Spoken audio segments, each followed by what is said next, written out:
بسم اللہ الرحمن الرحیم۔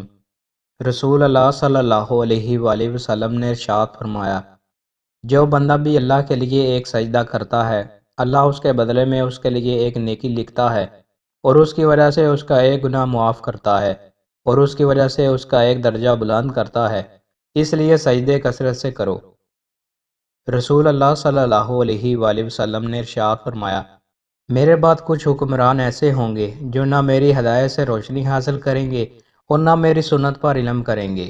جو لوگ ان کے جھوٹ کی تصدیق کریں گے اور ظلم کی ان کی معاونت کریں گے، وہ نہ مجھ سے ہیں نہ میں ان سے ہوں، اور نہ ہی وہ میرے حوض کوثر پر آ سکیں گے۔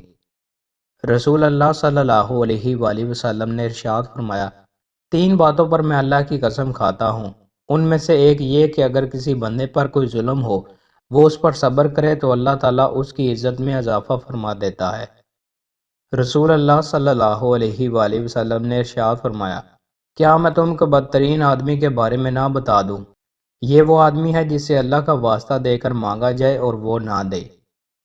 رسول اللہ صلی اللہ علیہ وآلہ وسلم نے ارشاد فرمایا، جو شخص بنجر زمین کو آباد کرے تو وہ اسی کی ہے، جبکہ رگ ظالم کا کوئی حق نہیں، غیر کی زمین میں کاشتکاری کا کوئی حق نہیں۔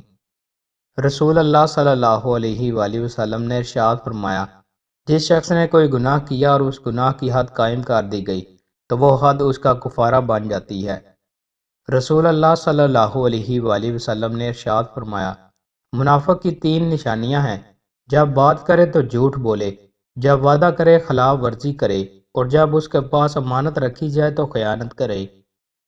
طلحہ رضی اللہ تعالیٰ عنہ بیان کرتے ہیں، ہم نے رسول اللہ صلی اللہ علیہ وآلہ وسلم سے بھوک کی شکایت کی اور ہم نے اپنے پیٹ سے کپڑا اٹھا کر ایک پتھر بندھا ہوا دکھایا تو رسول اللہ صلی اللہ علیہ وآلہ وسلم نے اپنے پیٹ پر دو پتھر بندھے ہوئے دکھائے۔ رسول اللہ صلی اللہ علیہ وآلہ وسلم نے ارشاد فرمایا، جب اللہ کسی بندے کو پسند فرماتا ہے تو اسے دنیا کے مال و منصب سے بچا لیتا ہے، جیسے تم میں سے کوئی اپنے مریض کو پانی سے بچاتا ہے۔ رسول اللہ صلی اللہ علیہ وآلہ وسلم نے ارشاد فرمایا، تمہارے اعمال میں سب سے بہتر علم نماز ہے، اور مومن ہی ہر وقت باوضو ہو سکتا ہے۔ دوستو، مزید اچھی ویڈیوز کے لیے ہمارے چینل کو سبسکرائب لازمی کریں۔ بہت شکریہ۔